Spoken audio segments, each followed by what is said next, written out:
All right, everyone. Good afternoon and welcome. Thank you for joining us for our webinar today, Moral Injury in Vietnam Veterans. So we're going to be trying something a little bit different today.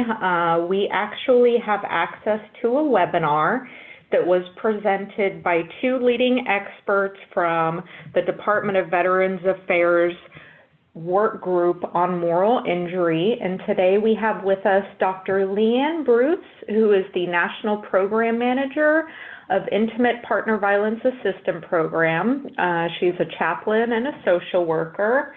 We also have with us, Dr.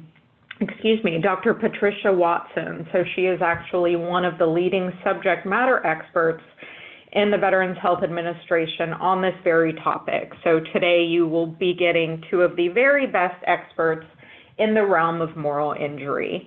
So what we're going to be doing is actually play a recording of a Train the Trainer course that was presented through VA's online train system. Now again, if you are wanting to get continuing education credits, you will need to go online through VHA's train program. And we can type the link into the chat box. We actually do have a handy dandy guide on how to register and log in as a community provider and have access to that. Otherwise, a recording of this webinar will be available up on the We Honor Veterans website within the next couple of days. So what we're going to do is go ahead and play the webinar. The webinar is an hour long, and then again, we are going to have both Dr. Bruce and Dr. Watson on the line and open it up just to an overview and a Q&A from the audience. So any questions that weren't covered, any highlights, any feedback, just any discussion points, we're really looking forward to hearing from those. So without further ado, we're going to go ahead and start this out with a polling question. So a couple of questions for our audience. The first one, is moral injury routinely screened for?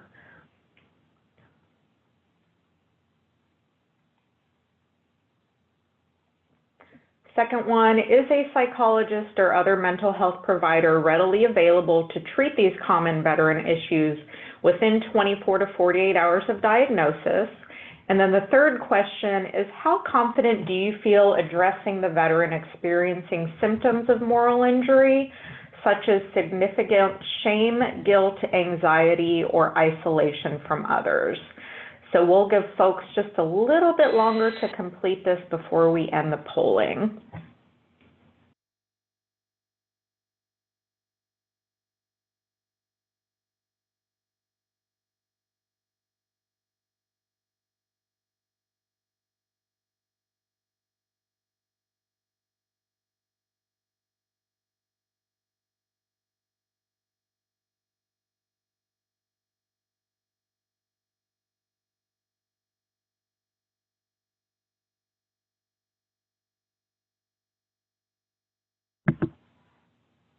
All right, going to go ahead and end the polling, and let's share those results. So is moral injury routinely screened for? Wow, 73% said no. Psychologist or mental health provider available. The majority of you did say yes. And how confident are you in addressing any symptoms? 57% of you said somewhat, so that's a pretty good number. I'm going to go ahead and stop sharing these. All right, so without further ado, we're going to go ahead and get this webinar started.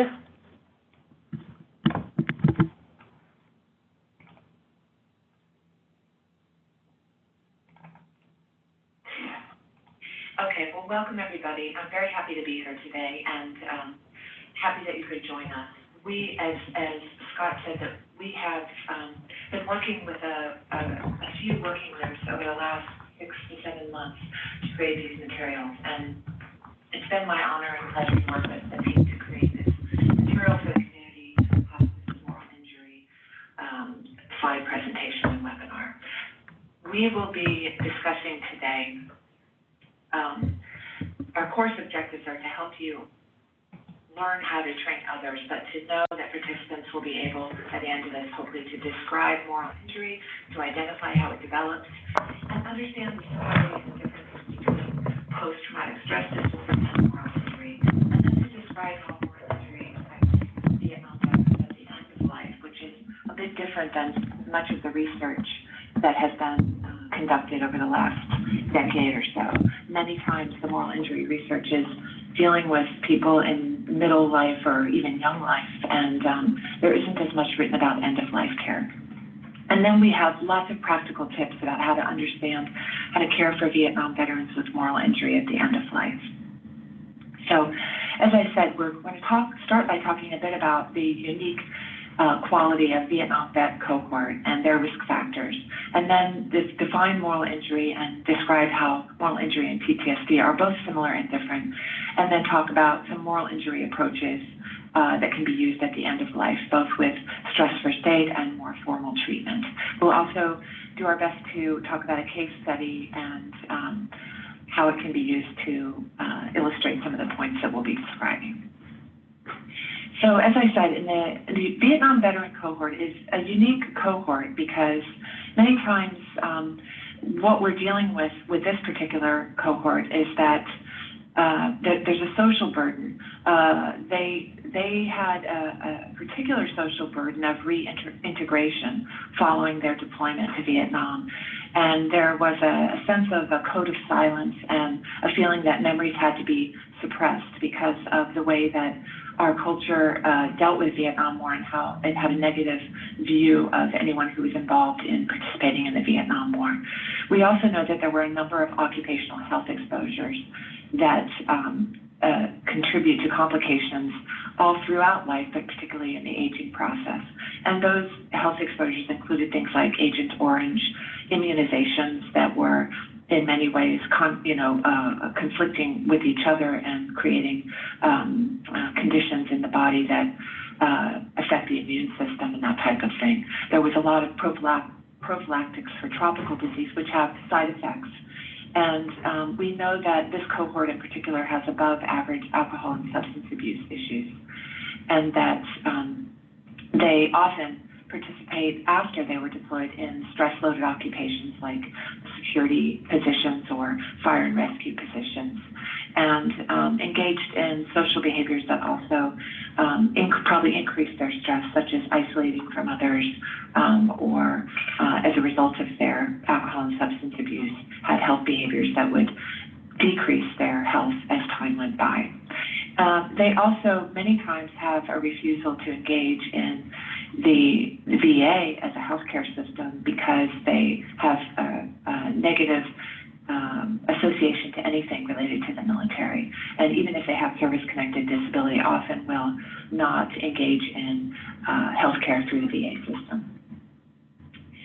So within this population, we're particularly, if you look at that context and the foundation of the Vietnam veteran population, we know that they're probably particularly high risk for moral injury. So what is moral injury?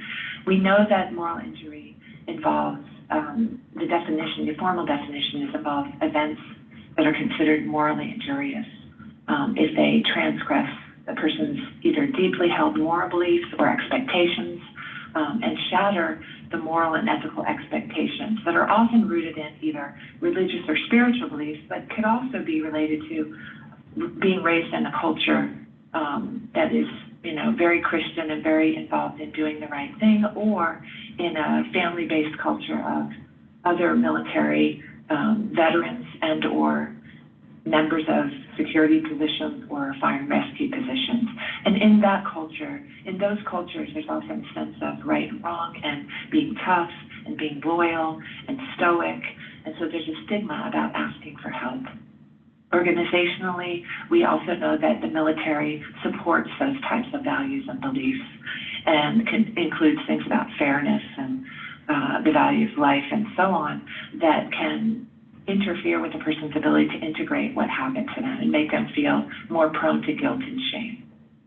So we know that moral injury, as it's been defined, describes this kind of harmful, both psychological and spiritual aftermath of exposure to events that conflict with a person's values. also know that there's a lot of overlap between moral injury and PTSD in terms of the way it has been defined and the symptoms that describe both PTSD and moral injury. We know that both moral injury and PTSD include a person reacting to reminders, having an avoidant or a denial-based response to symptoms and to events that have happened to them. They also can include intrusive thoughts, sleep issues, substance use, and they're often go along in both of the disorders with guilt and shame, anger, distrust, betrayal, and a negative view of oneself. The social problems are also very much overlapping, including not trusting people, feeling like they want to remove themselves from other individuals who they feel won't understand them. There can also be spiritual changes and a sense of fatalism or sorrow about their involvement in life and what's happened to them. How they're different is, separated out by symptom clusters that define PTSD and moral injury that do not overlap. So in PTSD, you're more likely to see symptoms related to a life-threatening event. You're more likely also to see this kind of re-experiencing pattern where a person might have flashbacks or a sense that they're living through an event that happened to them in the past. You're more likely to see this kind of hyper-arousal where the person's on edge and hyper-vigilant for things.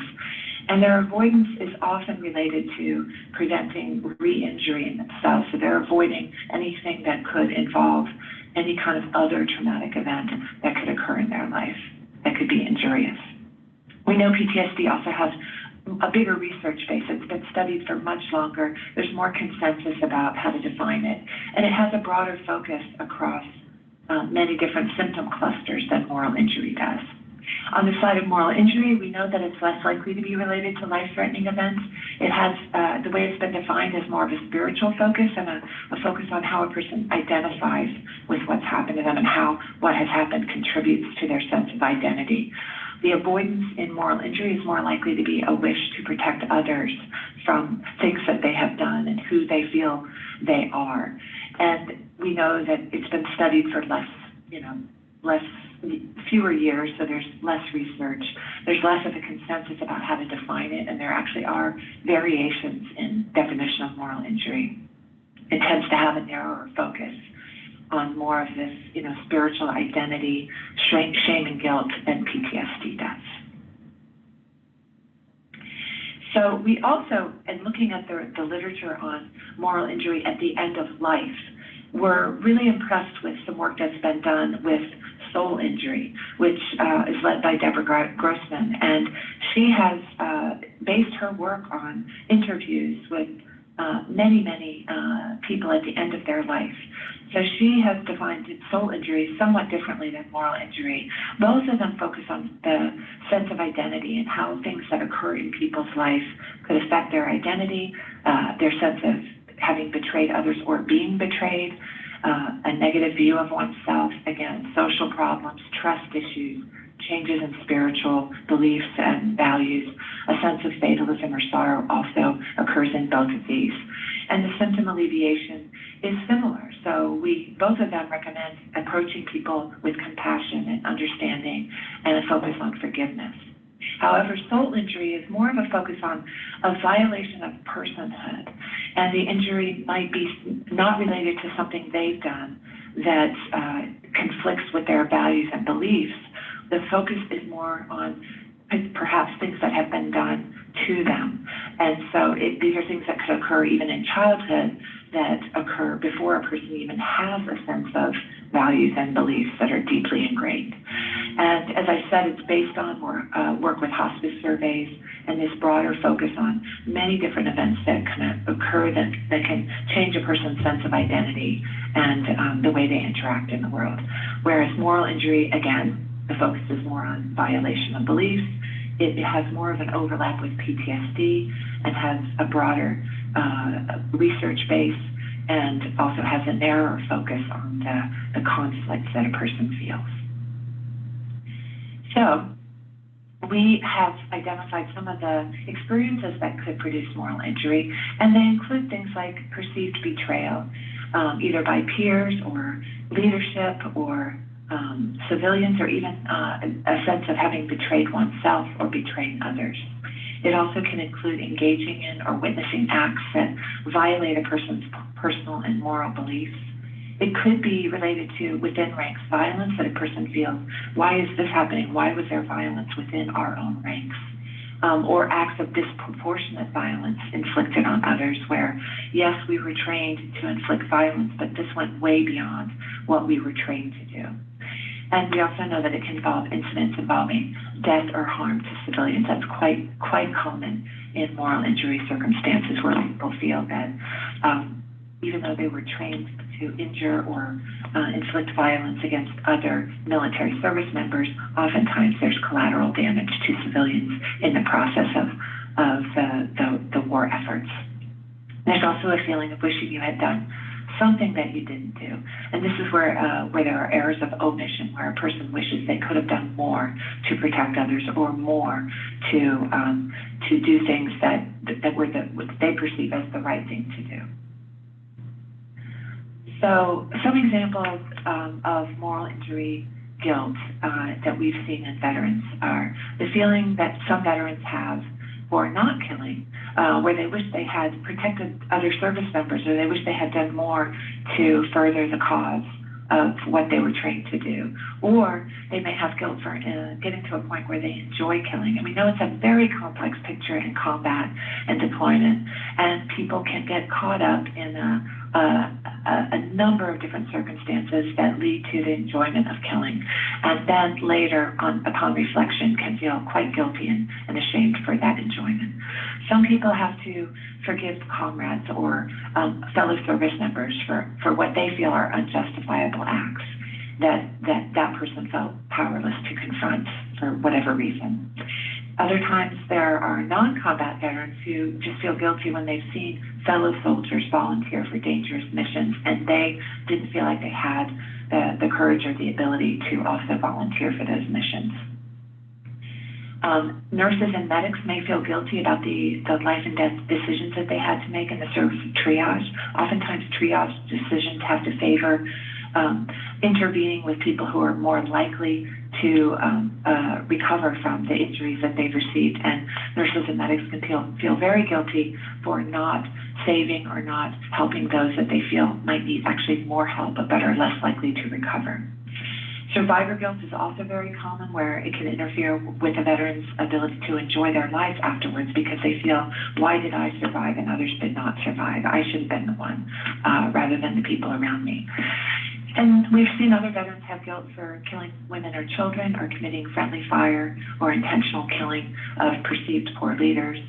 And then finally, some veterans feel guilty for what they put their family through as a result of their symptoms of PTSD or their symptoms of what they brought back from their experiences in their military life. We know that when you look at moral injury in veterans in later life, oftentimes the life review that occurs at the end of life opens up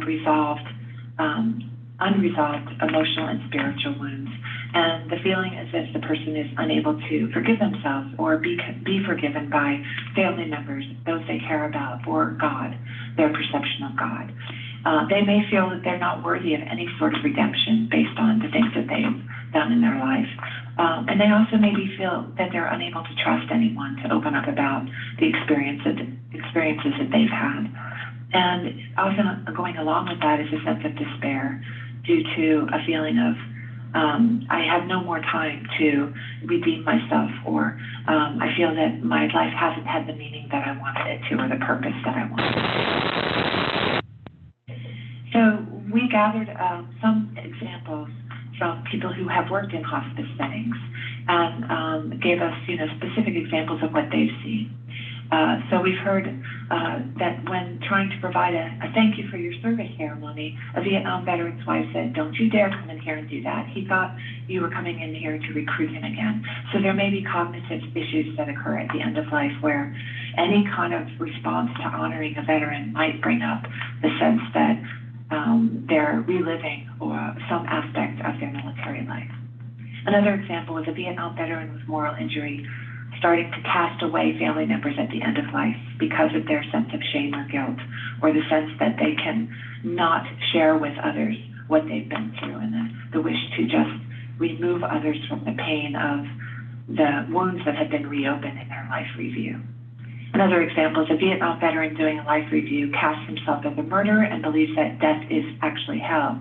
Because of this, he's feeling that he's not at peace because he feels that the next step will involve that judgment that he belongs in hell. Another one is a combat veteran gets to the end of life and has a lot of things. And he asks the hospice care workers, "Are you sure you want to be with me? I'm a murderer." And finally, a Vietnam veteran doesn't feel understood because hospice staff assumes his guilt is related to combat experiences, when in reality, in combat, he never felt more alive. He was surrounded by his best friends, and he lived through it and survived. But his moral injury occurred when he came home and felt that he was rejected by people he was supposed to be protecting. So we know that when you're dealing with these types of examples of Vietnam veterans in hospice care, oftentimes people say, well, maybe they need some formal mental health treatment, but we know that there are many challenges to providing formal mental health treatment. In the same way, there are challenges to providing formal mental health treatment for suicidal ideation or PTSD. Within the context of moral injury, it's very similar. The more formal treatment might require too much patient stamina and energy, and it may require too much time, and can often lead to short-term distress because people are often in these treatments are reliving or are walking step by step through things that have happened to them and that have been traumatic for them. And many of the formal mental health treatments actually aren't written to include end-of-life issues. They're really based on research and care with younger veterans and younger service members and civilians, so they don't have provisions for end-of-life issues. They also often have little role for family or caregivers incorporated into their treatment. So it can often be hard to integrate them into the hospice care. And they may require modification for aging or illness-related challenges. So when they are possible to implement, they oftentimes have to be modified or adjusted for end-of-life issues.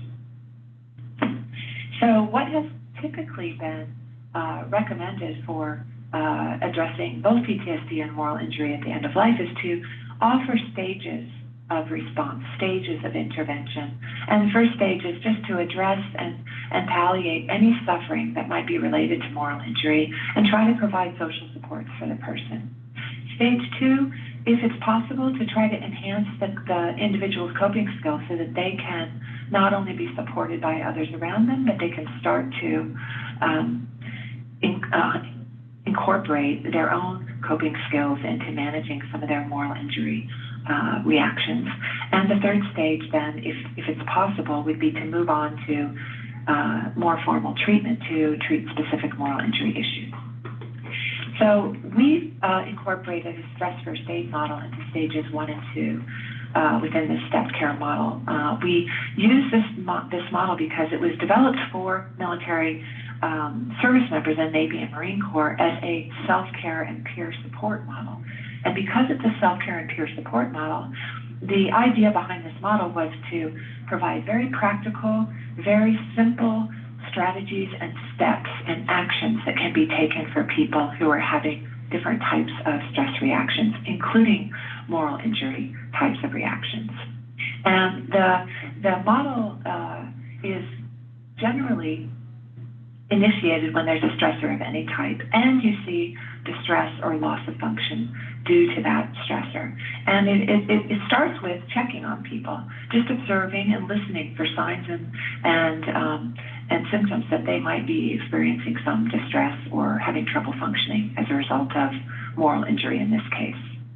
We're also always thinking about coordinating to get help or refer them as needed. So if they do need medical or more formal treatment, you're always having that in the back of your mind as a possible option.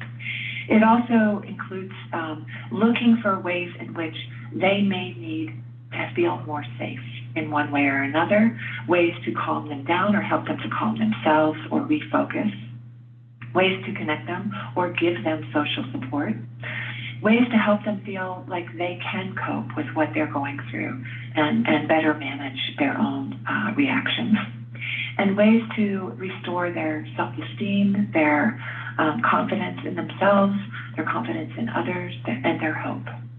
And the goal is to continue this process to look for ways that you can support the veteran as needed. You would not necessarily need to use all of these actions. You would use them as they are indicated by the reactions that the veteran is exhibiting. And the goal is to move them more towards wellness. So, as I said, the objectives are to try to make a connection with the veteran in a very helpful or respectful way, restore or support a better sense of safety, to try to calm and orient them, connect them with social support, improve their ability to address their most critical needs, and help foster a sense of hope and try to limit their self-doubt and guilt. It starts with making a connection, and we have a lot of potential ways to do that, including different types of questions that you may incorporate into your care with a veteran.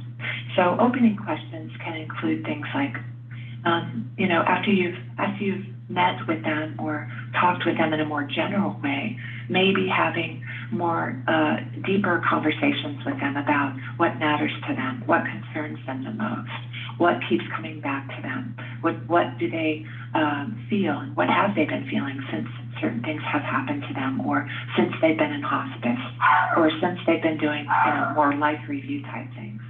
And asking them, have they been through anything like this before? Is it similar or different?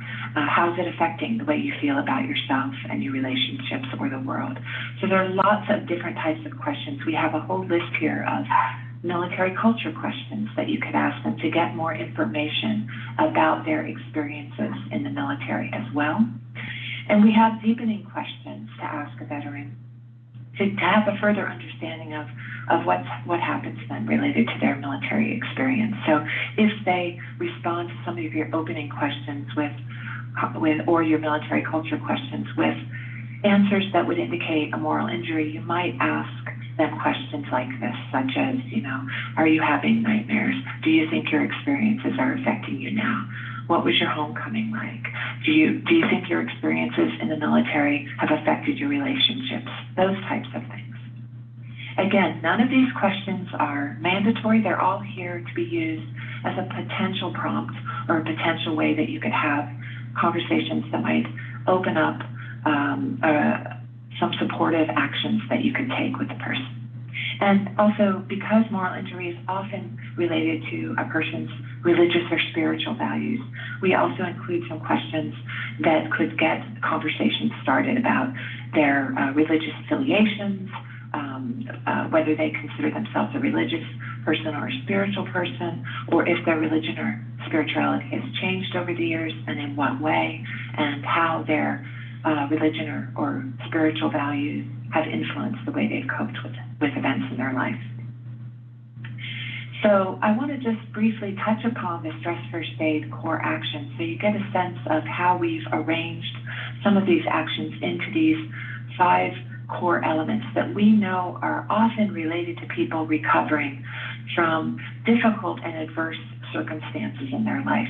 These core actions are really based upon a literature that we've reviewed quite extensively that have shown that when people can have one or more of these supports in their life, either from others or internally, they tend to do better. They tend to function better with some of the difficulties they're facing.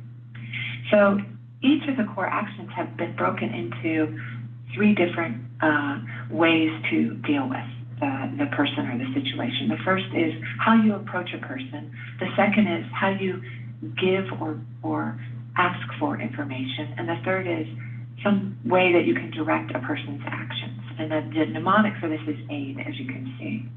So with all of these core actions, there's a lot of overlap.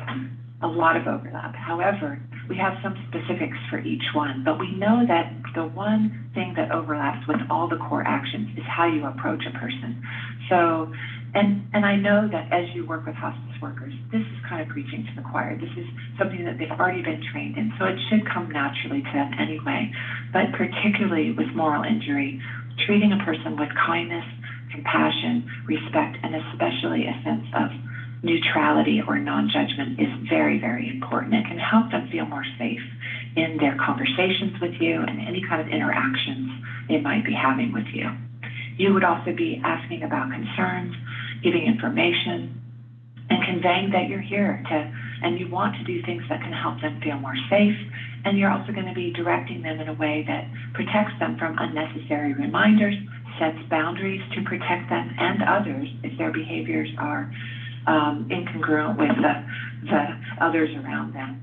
And it may be that you sometimes have to act firmly, but it's always with a description and an explanation of why those boundaries have to be set. So I want to jump to some of the potential examples of how this could be applied to moral injury. What we've gathered from some of the people that have worked in the hospice field are things like have a conversation with them when they're first, especially coming into a hospice setting, about any concerns they might have that are related to safety, such as feelings of loss of control or their confidence level about whether they're going to get adequate pain relief, their fear of abandonment that they might be feeling, fear that others will abandon them in their last phase of life, including healthcare workers and family, or their any feeling that or fear that they might have of death. Calm actions, again, follow this same kind of pattern of approaching a person with respect and calm behavior yourself, respecting their needs, validating what they're going through, and giving them information and asking for information in a reassuring or calming way, and emphasizing what they can do in the moment that's practical. And it may be that you're also helping them just distract from some of the things that are going on inside of them, or giving them simple self-calming actions that could be helpful for them, writing, breathing, imagery, whatever seems to be helpful for that person. It could be prayer, meditation, or mindfulness strategies. And they may already use some of these, and you're just reminding them to use them. So some of the examples we've gathered from the field are, these are quotes from people that have worked in hospice settings. What we do and what we say is not as important as what the veteran says. And what they really want from us is to know that we can tolerate being in their presence as they try to figure out who they are now at the end of their life. Next is be a witness and stand in non-judgment and just be with them. Bear witness. The story does not need to be true. It's their story. You don't need to act on it if they talk about war crimes. It's not about passing judgment. Another person said, if you don't know how to respond, you could say something like, oh, very interesting. I've never heard that perspective before, or I've never thought of that experience in that way before. But definitely acknowledge what they've said in a neutral way. If you want more information, you could say something like, you've had such an amazing experience, and it sounds like you've experienced some things that nobody should have experienced. Please help me understand how that's impacting you now. As we move into connect, a lot of this has to do with connecting them with trusted supports or asking for more information that includes how they might be putting obstacles up. It may be that you're looking for people in their family or friends, but it could be that if they've become estranged from people, maybe it includes pets, or maybe it includes connecting them to other veterans who could better understand what they've been through. And so you're just trying to foster connection and encourage either support from others or peer support. Some of our examples are educate families on what moral injury is and how it can affect veterans so they understand some of the behaviors that the veteran might be creating to actually put walls up between them and their family members. Help the family have a connection at the end of life if they felt distanced or ostracized by the veteran. Another example is if family members get jealous of the fact that the veteran has never told them something that they told you, you could say something like, often it's difficult for veterans to share their experience with the ones they love because they swore an oath to protect the ones they love. If it's such a burden for them to bear, why on earth would they do that to the ones they love? And that could be an explanation for why they told you and not the other person. The family's often trying to figure out who they are also in relation to a veteran when the veteran's dying. And they might still be angry at him, but if they know his experiences, it can diffuse or redirect their anger to the war versus just to the veteran. Some more examples, because connect seemed to come up a lot in our discussions with hospice workers. If a veteran is in a coma or unresponsive, you can say something to a family like, he or she can still hear you. Say whatever you need to say, and say it with loving kindness and compassion. Even if you're angry, you can say, I was so angry because I felt abandoned, but I still love you, or something like that. This is the time to consider unfinished business for both the veteran and their family. If the patient cannot engage, invite the family to share important messages with them in whatever way makes the most sense for them. If a veteran has shared something with you that they have not shared with their family, you can say something like, to the veteran, like, you've shared with me a very amazing story. Thank you for trusting me enough to share it. There are some very important people who want to hear it. You've shared it. I think you're an amazing person. Who in your family would it be okay to tell this story to? And you may even work with them to just share highlights, to not share details, and let the veteran know that you'll only convey to the family what it is they feel comfortable with you conveying. If the veteran says he can't possibly talk to his family, you could say something like, would it be okay if I share it with them? I can't possibly tell the story in your words, but I can share what I understand. I understand that you had an experience of war that changed how you saw yourself in your life, and you've been living with it for the past 50 years, or whatever that is. It's been a long and tiring journey, and you were able to share some of it with me. There are details of the experience that you can't say again. Saying it once to me may have been enough, or even too much, and I respect that. But if there's anything specifically that you want me to share with your family, I'm going to tell your family that they need to tell you that they've heard the story from me, and you can decide how you want to continue the dialogue, but I can be a bridge.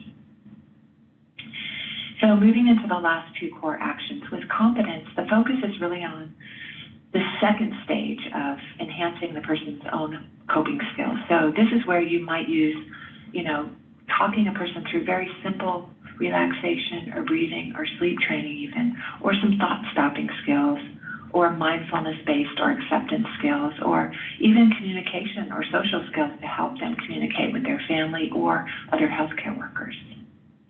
And so, again, the approach is trying to focus on helping to restore a sense of control, improving their ability to deal with what they're reacting to and how they're reacting.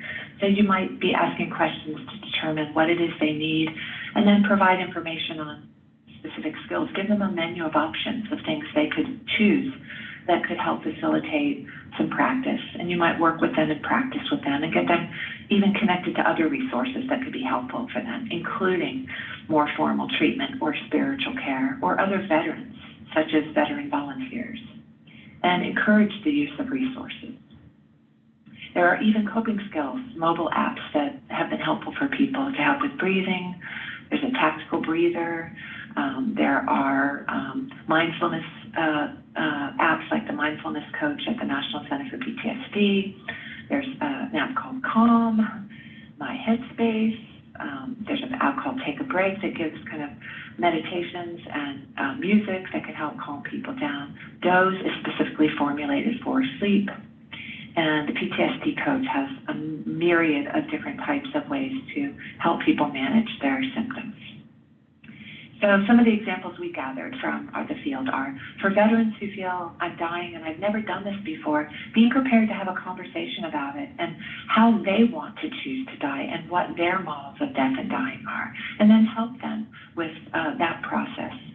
For the veteran who may feel like he doesn't know how to talk with his family about his sense of moral injury, help them to understand how to have a conversation that focuses on maybe more on how the moral injury has affected them in their relationships and how it's affecting them now. Because a lot of veterans are afraid to have those conversations because they don't want to talk about their past experiences in the military. So maybe you can help reframe the conversation to just focus on the current or post-military events that have been affected by moral injury. Lastly, with confidence, the approach is, again, it's particularly important to keep neutral, have a positive attitude, clarify any misunderstandings or distortions that person might have that affect their self-confidence or their self-esteem or their confidence in others or in God or in life. And ask about, how this is going for them, how they are approaching hope and how they have spiritual experiences that are coming up for them at the end of life. Remember to focus on present rather than past experiences in a way that allows them to process or integrate what has happened to them. And it's a big focus on reducing guilt and shame. I want to say that we have an alert in our conversation about confidence, because any statements you make could be misinterpreted. So be really careful about any statements that imply judgment about what the person could have or should have done. Any statements or gestures indicating that you think the person should be reacting differently now, or statements or questions that can be perceived as accusatory or incriminatory in any way, or offering possible inaccurate information or potentially false hope. If you can't answer a person's question, do your best to learn the facts or bring in somebody who can answer the question so as not to set up that person for disappointment again. And so some of the suggestions we make in regards to moral injury are making simple, non-judgmental statements such as, I can understand why you're feeling this way, given your strong values. I know this can be rough. What can I do? What would be helpful? It may be helpful to help them construct a timeline or a narrative with room for including personal strengths and positive relationships or spiritual change or anything that may have happened that was growth-oriented. Help the person examine kind of the double-edged sword of how their values and beliefs contributed to wonderful things in their life and strengths that got enacted in their life, but how they also may have created vulnerabilities where the person became very hard on themselves for anything that they did that didn't connect with their values. And be willing to talk with them as many times as they need, give them reading materials, connect them to treatment or to people who've dealt with similar things like veteran volunteers. I'll give you a few examples that we gathered from the field. For the veteran who fears going to hell, you could say something like, is there anything that would help ease your concern? What is your belief system? Where did you learn about hell? And you mentioned fear of going to hell, that you feel that you've already gone there. Can you tell me more about that? You could also offer a chaplain or a clergy member. And this may be a challenge if the person's angry at God, in which case chaplains can become a lightning rod for that angle. So you may have to offer a neutral or agnostic volunteer, such as another veteran, just to bear witness. And if it's you, make every attempt to put your values in neutral. If you can't tolerate bearing witness, and this is a very important point, be honest. If you feel that it's too much to hear these types of things, say something like, I don't know if I can hear this story, but I know someone who can, and I can connect you with a veteran service organization or a veteran volunteer. Talk about their strengths and vulnerabilities and the values they bring. Emotional pain is often an echo of a commitment to core values, and use core values as part of the discussion. If a veteran speaks of guilt because of acts of omission, you might say something like, it sounds like you're sad about something you didn't do, to try to open up that conversation. Or on the flip side, you could say, if they're worried about something they did, it sounds like you're really burdened by things you did or that you understood that you did. So there's lots of different ways to incorporate confidence. Deborah Grassman, and I said Grossman earlier, it's Deborah Grassman, includes a lot of information in her soul injury website, which is listed in the notes pages of this. And she has a really nice discussion about focusing on forgiveness. I won't go into detail about it, but it's here for you because she really has experienced this a lot in her work with hospice care. And so she has a step-by-step kind of approach of ways to think about forgiveness. She also has a really nice example in a webinar that she has on her website where she talks through an example of how she met with a person who was experiencing soul injury that was related to a sense of not being able to forgive themselves, and did a really nice prayer with that person, and the person felt better afterwards. So this is a nice example of that. I just want to quickly touch upon step care at stage 3. Just know that moral injury and PTSD treatment has a lot of overlap as well in terms of lots of different types of ways to alleviate symptoms. PTSD and moral injury often uses cognitive restructuring, and many of the specific treatment modalities for moral injury focus on guilt. There's trauma-informed guilt reduction therapy. They often incorporate mindfulness and values discussion. And there's often a focus on meaning and acceptance in both PTSD treatment and moral injury treatment. But moral injury often is more likely to focus on the role of meaning, identity, spirituality. And as I said before, the research is emerging. There's less consensus, whereas with PTSD, there's more consensus and a broader focus on other symptoms as well. So remember that in this formal moral injury treatment, there are lots of different options. We have some specific treatment modalities that are geared towards moral injury, such as trauma-informed guilt reduction, adaptive disclosure, impactive killing treatment program. Often people use spiritually oriented consultation with chaplains and clergy. Many people use complementary and alternative approaches, such as meditation, mindfulness, and there are lots of telehealth options that can be used if you're looking at getting into stage 3. So I want to talk briefly that we have telehealth objectives, and the VA is really committed to providing telehealth to reduce suffering for terminally ill veterans and their families, to build collaborative networks, to efficiently and effectively deliver specialized care, and to empower and support community hospice teams. So we have links here and information about how to access different telemental health efforts for you. And there are specific resources for hospice teams as well here, ways that you can connect to many different types of resources. So I leave you with those resources. I also want to let you know that as you go out and do your trainings, you could use a case example, if you like, that we have listed here with more detail in the notes pages, if you have time. It's also a good way to have follow-on to your treatment, maybe brown bag lunch or something that people can use as a tabletop exercise to discuss this example. There are questions that you can ask them. You know, how would you apply the stress first aid model to this case? And then we have how the actual plan was implemented and what the outcome was. So you can use that as a way to embody these approaches to dealing with moral injury. We also have just simple information about reminding people that self-care is particularly important when you're working with moral injury. And we have, after questions and comments, we have slides that further go into making a connection, examples of questions and ways to enhance active listening, and do's and don'ts for building connections with veterans. And then we also have more information about the different types of treatment for moral injury. So I want to stop there and see if we have questions or comments that we could address. And Ryan, I may need your help with reviewing some of the chat questions that come up. All right, everyone. So we're going to go ahead and just take a second to do one more polling.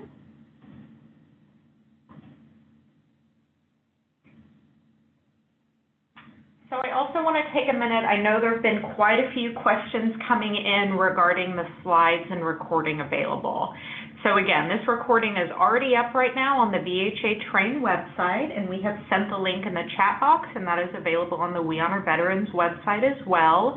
We also have a little guide on how to log in and register as a community partner on there, just so you can have access to not only this webinar, but tons of other resources that are, again, open and free to anyone who wants to access them. But I also wanted just to remind everyone that once we have the recording of this up on the We Honor Veterans website, we will be sharing the slides as well. I know that we've gotten a couple of emails from folks saying, help, I need these now because you're presenting later this week, or you just want them immediately. If that's the case, please email the Veterans inbox and we'll get those to you in a GIF as quickly as we can. Okay, so right now we just want to have one more sort of post-assessment poll. So asking you again, following this webinar, how confident do you now feel addressing the veteran experiencing symptoms of moral injury?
right, so just going to go ahead and share those results. So yeah, it looks like about 60% of you now are mostly feeling confident.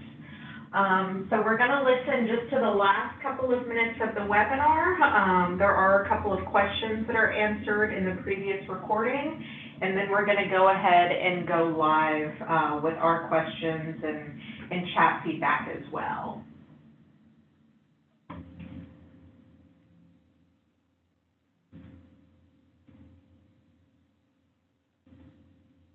Of the divisions of the National Center for Post-Traumatic Stress Disorder is the Dissemination and Training Division.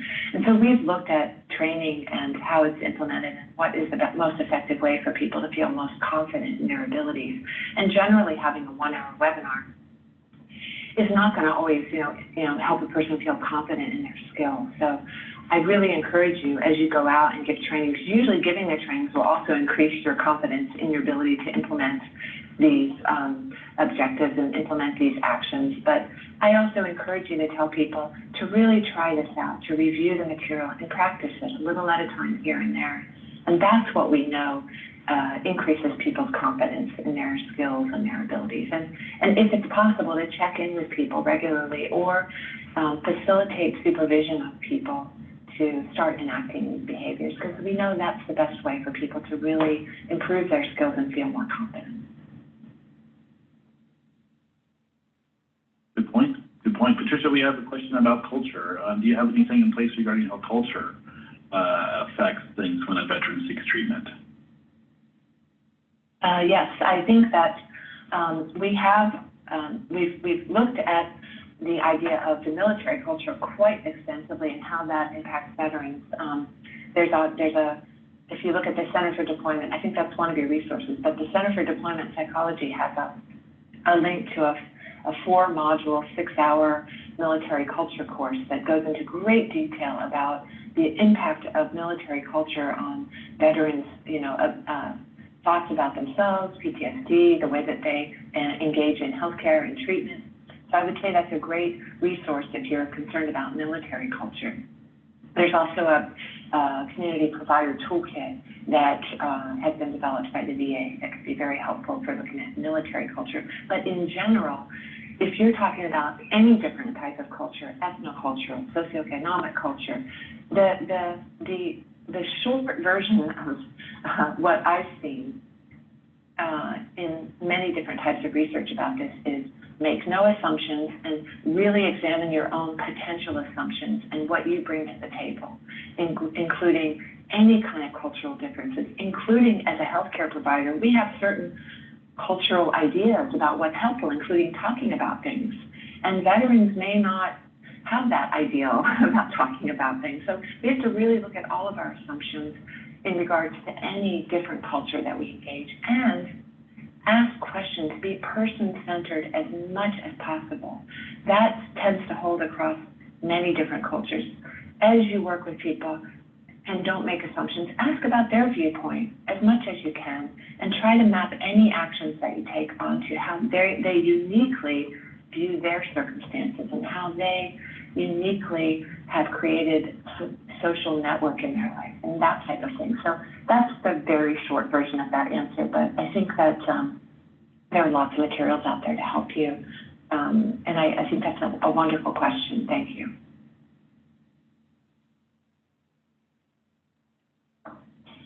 I can take this question. Can we get a copy of this PowerPoint? Yes. And in fact, it is embedded in this Adobe Connect screen. So if you see the box below the chat box, you'll see there's a document there that says Moral Injury Hospice Webinar. You can download that, and there you go. And just know that within that PDF there are also much more extensive notes pages that hopefully will be helpful for you as you think about using this material going forward.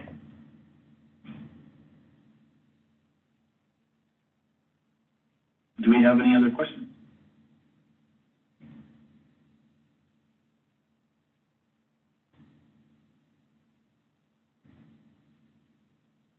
I see something from Angela that I'd like to just address. I agree. particularly for end-of-life and religious and spiritual beliefs, it's particularly important if a person is from a different culture to ask those questions either of the hospice person, the person in hospice, or their family if they're not able to address it in detail, to find out about their beliefs about living and dying and that interface between life and death, to find out about rituals or characteristic ways that might contribute to a sense of guilt or shame, particularly with moral injury, or that might contribute to the healing of any type of guilt or shame that occurs with moral injury. Because oftentimes family members aren't even aware of the level of guilt or shame that occurs in veterans at the end of life. And so as you talk with them about their particular religious beliefs and rituals and the ways they make meaning, they could then, you could, and they could then apply those rituals or those ethnocultural, ethnoculturally specific actions to this end-of-life transition. So very, very important to ask about those things as well. So folks, you see there's a question, a post-chat question, what else would be helpful, what other information or resources would you like to have? So please go ahead and enter those responses into the chat box as well. And we have about 6 minutes left for more questions. So if you have any questions for Dr. Watson, please bring those forward or comments that you would like her to see. I know there was a question up there from, I think, Tom about following up with family members after death. Is there any guidance about that? I would say that we can try to gather that and disseminate that from you. There's not as much written about this after death. I would say that there's a very nice program called Focus on Families that has been used within military service members and their families to help family members understand the potential reactions that service members and veterans have to their experiences. So Focus on Families, I would take a look at that because they have really nice strategies for working with families, such as creating timelines and folding in what meaning those timelines had for children and adults. It's a very nice program that's based out of UCLA. I'm blanking on the name for some reason. Patricia, I will try to get that information for you. But the work is very nice, and we'll see if we can gather information. The National Child Traumatic Stress Network as well has lots of materials related to children and grief, and they also have military-related materials. So I would suggest looking at their website. They do an excellent job of trying to really incorporate work that's been done with military service members and veterans into helping family members as well.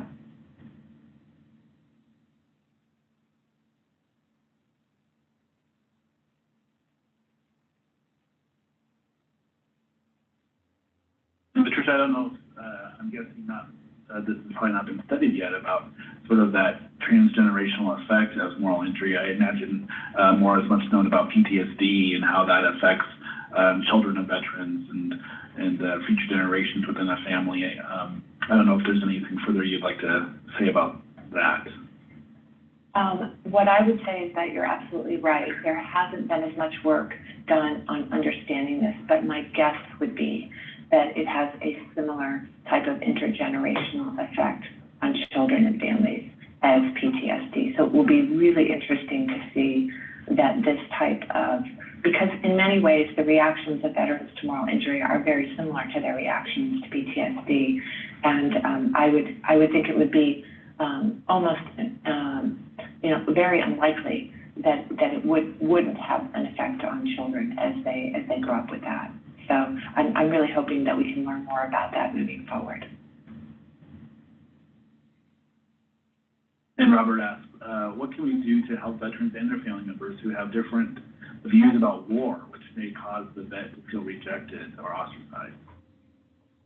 That's a great question, Robert, and I wish I had about 2 hours to answer it. What I would say is that throughout some of the strategies in Stress First Aid, the focus, especially at the end of life, is really about putting aside walls and trying to find and focus on those things that make bridges. So within the context of end-of-life care, I believe that part of this work is having conversations with family and trying to find whichever ways they can connect. Because all of us within our families have ways that we agree and disagree on things.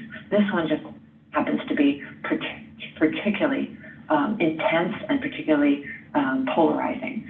And what I would say is that if you can find ways that they can either agree to not bring these things up with their veterans in the service of this transition and in the service of making connections, that would be ideal. If it's not possible, then I would say that we would have to find ways to focus on what is most important. And if what's most important is helping the veterans have peace, then you just prioritize your actions from there. If that's most important and it's impossible to have that with certain family members, then you have to decide your next steps. And if not, if you can find some bridges, I would say that that would be the ideal. I'm sorry I had to answer that so quickly. It's a complex question. I think it's a great question. Maybe our last question here for you, Patricia, from Dr. Shreve. Is there a question or two you would recommend others use in screening for moral injury as part of an already very long hospice process? I think that we have incorporated some of those questions at the beginning of this presentation. When we asked, I'm trying to go back for myself and look at some of those. So when you're asking questions about, opening questions and questions about military service, I think that questions such as, do you think you were changed as a result of being in the military? If so, can you talk a little bit more about that? Or do you think that your experiences in the military are affecting you today? If so, how? A general question like that could lead into all kinds of potential reactions they're having, including suicidality, including PTSD, but hopefully it would open up questions about moral injury as well. And then you could follow up with, some more specific questions about guilt, shame, how has it affected your values, how do your experiences affect the way you think and feel about yourself or others? So I would encourage you to start with a general question about how military experiences may have impacted them, and then follow up with questions, particularly, as Richard Westphal, who's one of our amazing co-authors, just wrote, particularly listening for words could have, should have, if only, because those are often linked to a sense of moral injury.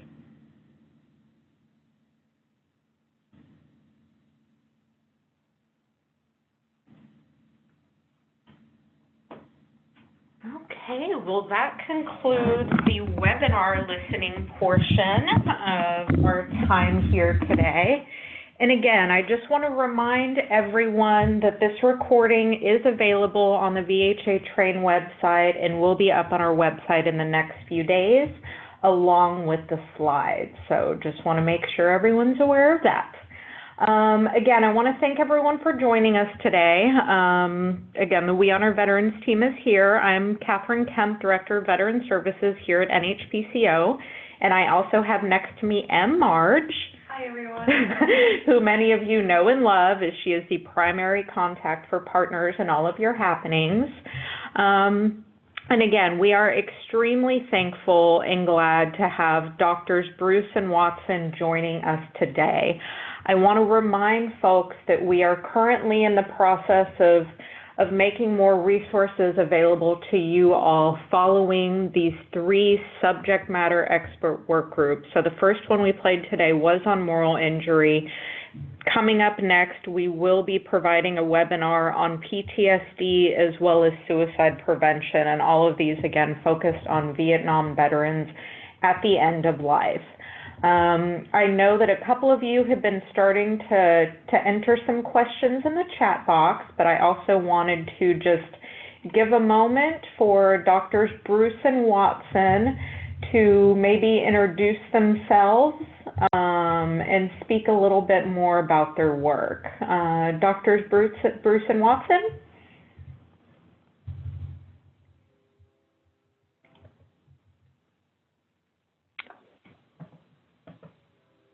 I'm not sure which one of us you would like to start. This is Patricia. Can you hear me? Hi, Patricia. Yeah, we can. Okay. Hi, everyone. My name is Patricia Watson. I am a psychologist working at the National Center for Post-Traumatic Stress Disorder. And the work that we've done around this issue in particular has spanned about a decade. But for myself, it started actually when I was a psychologist in the Navy from 1990 to 1998. And so I was already seeing some of this in the service members that I worked with who were involved in the Gulf War. And when I joined the team at the National Center for PTSD in 1998, we began, looking at lots of different topics related to veterans and exposure to traumatic stress. But I also was looking at disaster interventions, and because of that work, I got invited into a team of people who wanted to introduce this idea of a peer support model for service members. So as a part of that work with the stress first aid model, one of the main tenets of that model was that they wanted us to talk about stress not just from the perspective of post-traumatic stress disorder or exposure to traumatic stress. They also wanted the model to encompass loss, injury, potential for people having reactions to loss of different type, as well as moral injury and wear and tear, so fatigue injury they called it. And what we've seen from doing that work, both with service members and veterans, and we've also done the work with first responders, the moral injury piece can be one of the most long-lasting of the reactions to stress.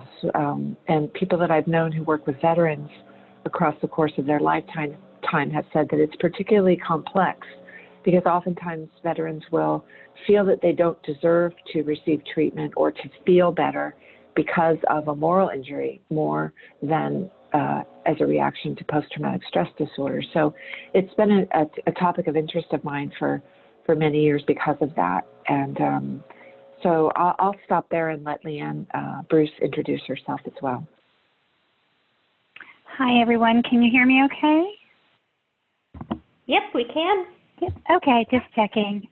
So yes, I am actually very similar. I worked with the DoD at the beginning of the conflict in Iraq and started seeing the service members who were coming home from those early deployments and then throughout that period of time in a variety of capacities, and started seeing some of the same things as Patricia was talking about. You could see that there's this other element.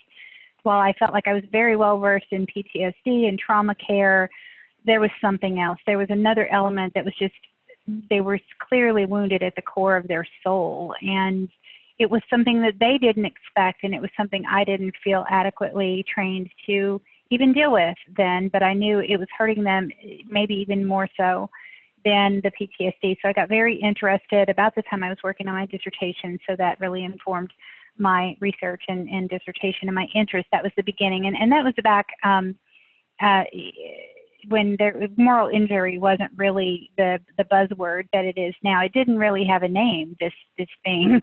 And so many clinicians were talking about, what do we do with this? And I'm trained as a social worker. I think it was mentioned that I may be a chaplain, but I'm not.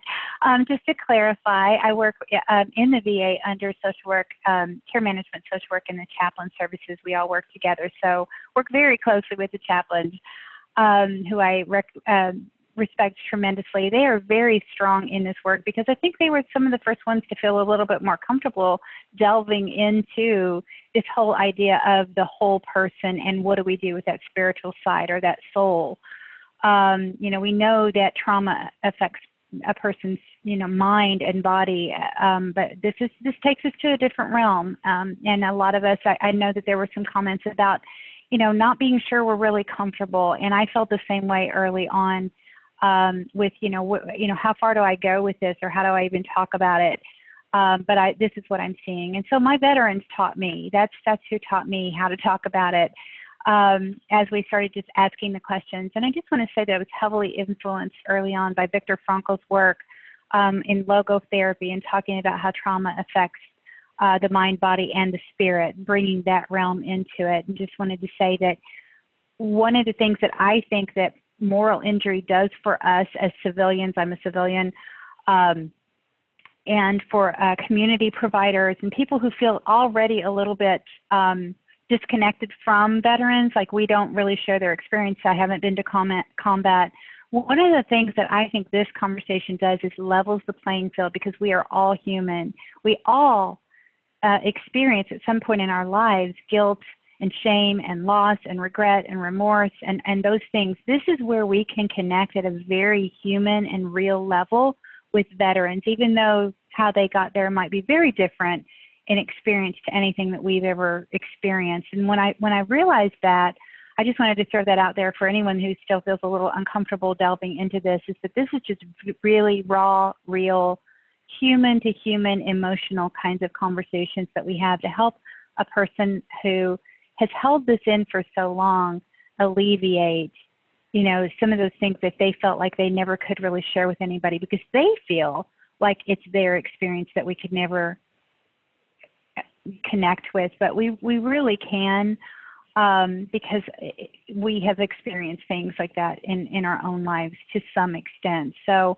I just wanted to throw that out there, because I saw that early on, and hopefully after hearing this in the very real and concrete ways you can have these conversations, these are so vitally important. I worked in GEC for a few years on the hospice unit, and just watching those veterans wrestle with just end of life in general and life review and all this baggage that they've been carrying along the way, it's having this conversation with them can be the greatest gift we can give them. So just want to put that out there.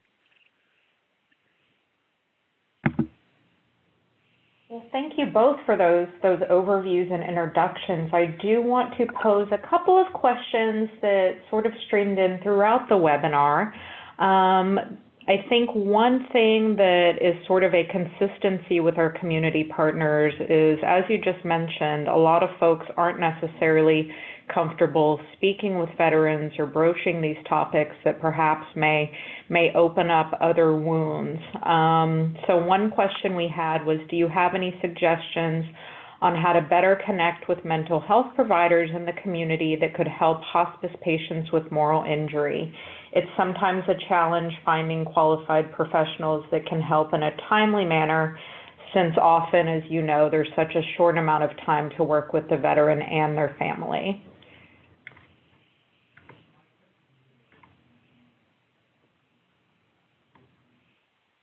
Well, this is Leanne. I'll jump in. I made a mention that in my experience, and I do a lot of moral injury trainings out in the community to try to let community providers know what this is. And it's becoming more and more prevalent that community providers are hearing about moral injury, especially if they work with veterans, or they, they're actively seeking more information about how to better work with veterans. So I think there are some out there.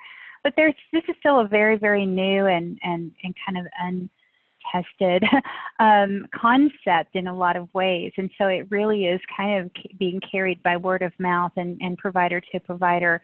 So one of the things I would mention is to either contact the VA, maybe find out who is in the community they work with, or who they have trained locally, or veteran service organizations who are really connected with both the VA and the community, and clergy as well in the community who have worked with the VA. So that might be one suggestion to help families who maybe aren't going to the VA to find someone who gets it, or who has been at least seeking this information and attending trainings like this that are offered by the VA all over the country. All right, yeah, thank you for that reminder. I know another thing that was brought up in the webinar, a lot of our community hospice partners are very familiar with the work of Deborah Grassman. And so I think a lot of folks, and this has been a question before, is there a resource available, or where do you think partners could go to get just more detailed information or a discussion on further distinguishing between moral and soul injury?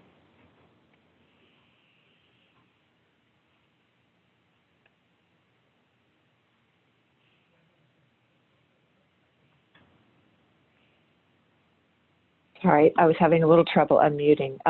This is Patricia.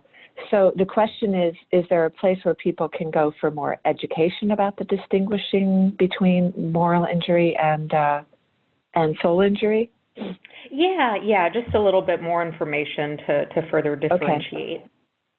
So I would actually agree with Belinda and Larry, who just typed into the chat, that Opus Peace is a website. I mean, that's exactly what I was going to say, and they beat me to it while I was struggling with the mute button. So yes, her book, Peace at Last, and her website, Opus Peace, are excellent resources for people who are more interested in learning about this model, as well as learning about the difference between soul injury and moral injury. They're really beautifully done. I think her writing is, Hero Within is another resource. Thank you, Larry.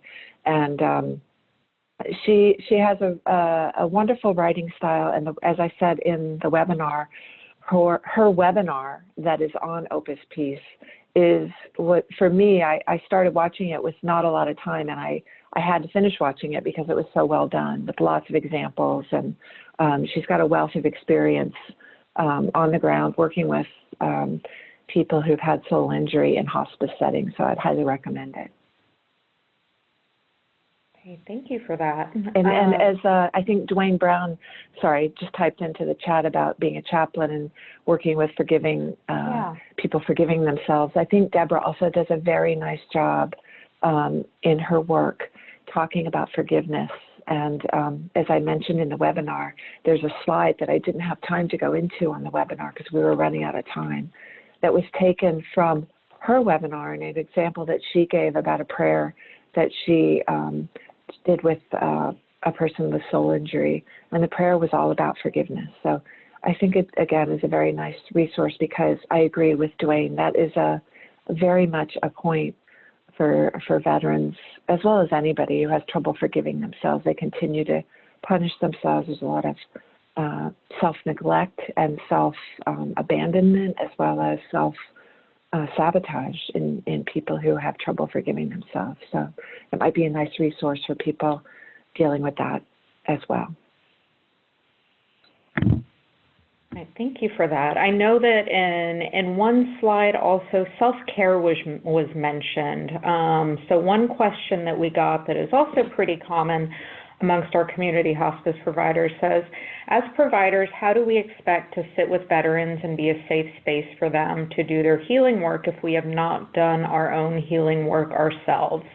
So I know this question has come up quite a bit, just as sort of not a warning, but just something to be mindful that any of these discussions, perhaps opening something up in the hospice workers themselves or in perhaps veteran volunteers that may trigger their own moral or soul injuries. What advice do you have on that? Well, I'll start, since this is a topic near and dear to my heart. And what we found when we've interviewed people that have done work across many different settings that is potentially emotionally, charged or emotionally burdening, is that it's very, very difficult to do self-care. And I would say it's partly because the people who are drawn to this work often are quite selfless. They're drawn to the work because they want to help others.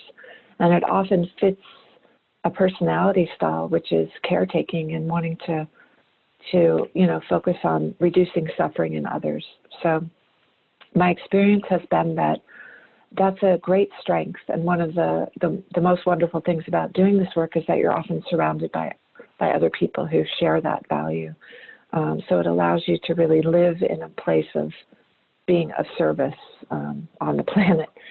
But the vulnerability in that is that it becomes very hard to take care of yourself at times. And what we've seen is that you often have to have an organization that is committed to taking care of each other.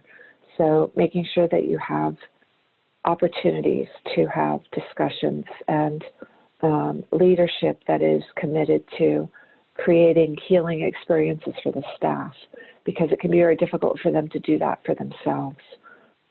This is a job that can really exhaust people if they're not in an organization that celebrates who the staff members are, regularly highlights the work they're doing in a positive way, thanks them for what they're doing in a regular, ongoing way, and gives opportunities for either case consultation, supervision, informal conversations, even offering space for people to have conversations is sometimes overlooked. Having a private room where staff members can sit and, talk about things that are challenging for them. And I think it's just the commitment to saying that we want to have longevity in our staff. We want our staff to be supported and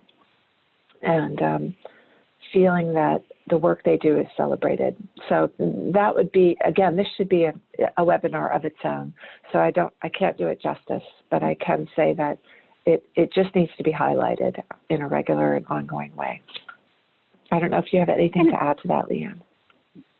No, just to echo your words from the webinar when you talked about staff members knowing their own limits and having a safe space to be able to say, I can't do this, knowing their own limits or what's triggering them. And hopefully the agencies and hopefully in these trainings, people will see that they have some areas that really touch some sensitive points in themselves, but that they can still take care of the veteran or the patient by saying, let me get someone here who can really, listen and so forth, and doing that in a sensitive way, I think is really important. I think that you made an important point that I just wanted to echo.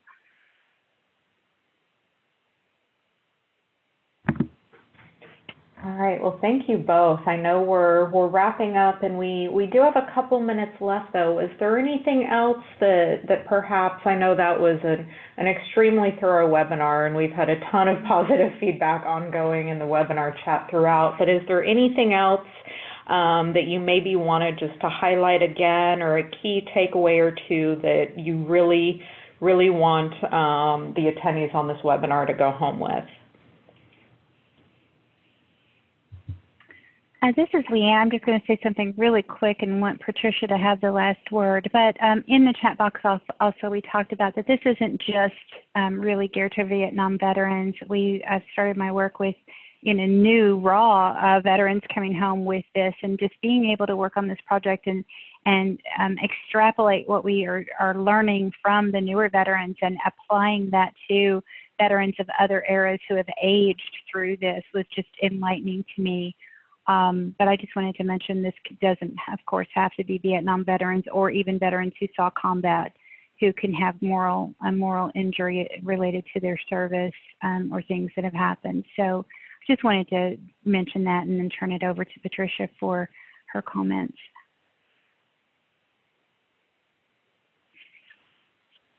Thank you, Leanne. This is Patricia.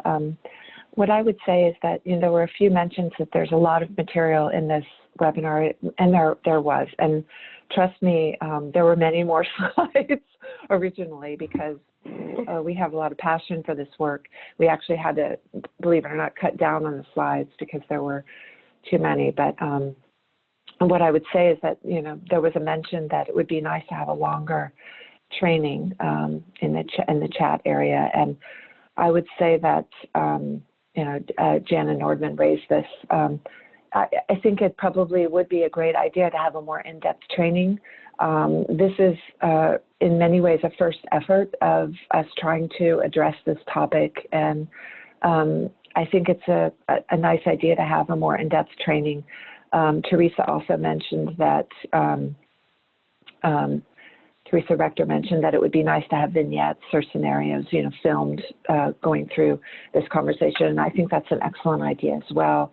So I think we can look into that. But in the meantime, what I would suggest is that you take a look at the slides, as well as, the slides at the end on active listening skills.